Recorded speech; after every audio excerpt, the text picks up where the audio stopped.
नमस्कार मैत्रिणींनो. श्री स्वामी समर्थ. तुम्हीही रोज देवघरात देवासाठी पाणी ठेवता का? जर ठेवत असाल तर हा व्हिडिओ शेवटपर्यंत नक्की बघा. आणि जर अजून ठेवत नसाल तरीही हा व्हिडिओ पूर्ण पहा. देवपूजा झाल्यानंतर देवासमोर तांब्याच्या किंवा पितळेच्या भांड्यात ठेवलेलं साधं पाणीही आपल्या जीवनात सकारात्मक बदल घडवू शकतं, असा अनेक भक्तांचा विश्वास आहे. आज आपण यामागचं कारण जाणून घेणार आहोत. हे ऐकल्यावर कदाचित तुम्हीही उद्यापासून हा छोटासा नियम सुरू कराल. जय स्वामी समर्थ. आपल्या धर्मग्रंथांमध्ये देवाला अर्पण केलेल्या पाण्याला विशेष महत्त्व दिलं आहे. पूजा झाल्यानंतर देवासमोर ठेवलेलं पाणी तीर्थ मानलं जातं. त्यामुळे ते फक्त साधं पाणी राहत नाही, तर भक्तिभावाशी जोडलेलं पवित्र जल मानलं जातं. श्री स्वामी समर्थ नेहमी श्रद्धा आणि विश्वास यांना सर्वात मोठं स्थान द्यायचे. अनेक भक्तांचं असं म्हणणं आहे की देवासमोर ठेवलेलं पाणी मनाला शांतता आणि सकारात्मक ऊर्जा देतं. पूर्वीच्या काळात ऋषी मुनी आपल्या आश्रमात पूजा केल्यानंतर देवाजवळ पाण्याचं पात्र ठेवायचे. त्यांचा विश्वास होता की यामुळे आश्रमाचं वातावरण पवित्र राहतं आणि मन अधिक प्रसन्न होतं. आजही अक्कलकोट, दिंडोरी आणि इतर अनेक तीर्थक्षेत्रांमध्ये हजारो भक्त ही परंपरा श्रद्धेने पाळताना दिसतात. अनेक जण आपल्या अनुभवातून सांगतात की या छोट्याशा नियमामुळे त्यांच्या आयुष्यात सकारात्मक बदल जाणवले. आता तुमच्या मनात प्रश्न येईल, ही परंपरा आपण का पाळायची? पाणी हा आपल्या जीवनाचा अत्यंत महत्त्वाचा घटक आहे. पूजा करताना आपण मंत्र म्हणतो, देवाचं नामस्मरण करतो आणि मनापासून प्रार्थना करतो. अनेक भक्तांच्या श्रद्धेनुसार त्या भक्तिभावाचा स्पर्श या पाण्यालाही मिळतो. म्हणूनच अनेक घरांमध्ये हे पाणी दुसऱ्या दिवशी तीर्थ म्हणून ग्रहण केलं जातं किंवा घरभर शिंपडलं जातं. आता जाणून घेऊया या परंपरेचे कोणते फायदे. अनेक भक्त अनुभवातून सांगतात. पहिला फायदा म्हणजे घरातील वातावरण अधिक शांत आणि प्रसन्न राहण्यास मदत होते. अनेकदा कोणतंही कारण नसताना घरात वाद होतात, मन अस्वस्थ राहतं किंवा कामांमध्ये अडथळे येतात.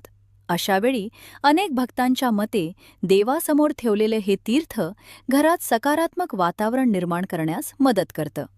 दुसरा फायदा म्हणजे मनात आनंद आणि समाधानाची भावना वाढते. नियमित पूजा, प्रार्थना आणि श्रद्धेने हा नियम पाळल्यामुळे मन हळूहळू शांत होतं आणि सकारात्मक विचार वाढायला मदत होते. तिसरा फायदा असा सांगितला जातो की अनेक भक्तांना त्यांच्या कामात प्रगती झाल्याचा अनुभव आला. काहींना नवीन संधी मिळाल्या, तर काहींच्या अडचणी हळूहळू कमी होत गेल्या. अर्थात प्रत्येकाचा अनुभव वेगळा असू शकतो, पण श्रद्धेने केलेली प्रार्थना माणसाला सकारात्मक दृष्टिकोन नक्कीच देते. चौथा फायदा म्हणजे अनेक जण हे तीर्थ श्रद्धेने ग्रहण करतात. त्यांच्या मते त्यामुळे मन प्रसन्न राहतं आणि दिवसभर एक वेगळी सकारात्मक ऊर्जा जाणवते. पाचवा आणि महत्त्वाचा मुद्दा म्हणजे काही धार्मिक परंपरांमध्ये हे पवित्र पाणी पितरांच्या स्मरणाशी जोडून पाहिलं जातं. श्रद्धेने देवाला अर्पण केलेल्या जलामुळे पूर्वजांचे आशीर्वाद लाभावेत अशी अनेक भक्तांची भावना असते. स्वामी समर्थ नेहमी सांगतात, जिथे श्रद्धा असते तिथे कृपा नक्कीच असते. आता हा उपाय नेमका कसा करायचा ते जाणून घेऊया. पूजा पूर्ण झाल्यानंतर एक स्वच्छ तांब्याचं किंवा पितळेचं भांडं घ्या आणि त्यात स्वच्छ पाणी भरा. देवासाठी मिळणारं छोटंसं फुलपात्र किंवा पेला असेल तरी चालेल.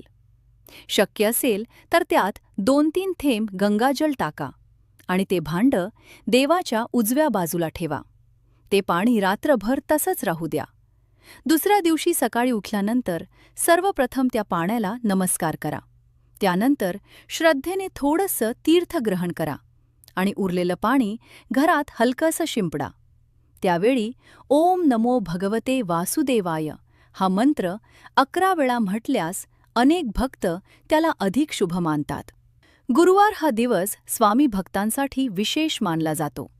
त्यामुळे शक्य असेल तर या दिवशी या नियमाची सुरुवात करा. पण कोणत्याही दिवशी श्रद्धेने सुरुवात केली तरी त्याचं महत्त्व कमी होत नाही. लक्षात ठेवा, हा फक्त पाण्याचा उपाय नाही, तर देवावरची श्रद्धा आणि विश्वास जपण्याचा एक सुंदर मार्ग आहे. शेवटी एवढंच सांगू इच्छितो की आयुष्यात मोठे बदल घडवण्यासाठी नेहमी मोठे उपायच करावे लागतात असं नाही. अनेकदा अशा छोट्या छोट्या धार्मिक परंपरा आपल्याला मनःशांती, सकारात्मक विचार आणि देवाशी अधिक जवळीक देतात. आणखी एक महत्त्वाची गोष्ट फार कमी लोकांना माहिती आहे. जेव्हा तुम्ही रोज नियमाने देवासमोर पाणी ठेवता, तेव्हा काही दिवसांनी तुमच्याच मनात सकारात्मक बदल जाणवू लागतात. मन अधिक शांत होतं, चांगले विचार येऊ लागतात आणि काम करण्याची उमेद वाढते. असा अनेक भक्तांचा अनुभव आहे.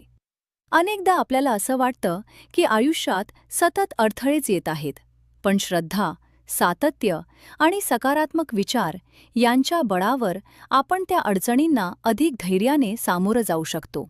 म्हणून हा छोटासा नियमही अनेक जण नियमितपणे पाळतात. एक महत्त्वाची गोष्ट: दुसऱ्या दिवशी देवासमोर ठेवलेलं पाणी कधीही अनादराने फेकून देऊ नका. अनेक घरांमध्ये ते तीर्थ म्हणून ग्रहण केलं जातं, तुळशीला अर्पण केलं जातं, झाडांना घातलं जातं किंवा घराच्या उंबरठ्यावर शिंपडलं जातं. श्रद्धेनुसार ही पद्धत शुभ मानली जाते. आणखी एक गोष्ट लक्षात ठेवा: हा उपाय करताना मन शांत आणि प्रसन्न ठेवा. राग, चिडचिड किंवा घाई गडबडीत पूजा करण्यापेक्षा काही क्षण मन एकाग्र करून देवाचं नामस्मरण करणं अधिक महत्त्वाचं आहे. अनेक भक्त सांगतात की त्यांनी हा नियम काही दिवस सातत्याने पाळला आणि त्यांच्या मनात एक वेगळीच शांतता निर्माण झाली. काहींना रखडलेली कामं पूर्ण झाल्याचा आनंद मिळाला, तर काहींना घरातील वातावरण अधिक आनंदी वाटू लागलं. प्रत्येकाचा अनुभव वेगळा असू शकतो, पण श्रद्धा आणि सातत्य यांना नक्कीच महत्त्व आहे. तुम्हीही हा नियम सलग 11 दिवस श्रद्धेने करून पहा. मनापासून प्रार्थना करा आणि देवावर पूर्ण विश्वास ठेवा. भक्तीचा खरा अर्थ चमत्कार शोधण्यात नसून मनाला मिळणाऱ्या शांततेत आणि विश्वासात आहे. व्हिडिओ आवडला असेल तर लाईक, शेअर आणि सबस्क्राईब करायला विसरू नका. आणि मित्रांनो,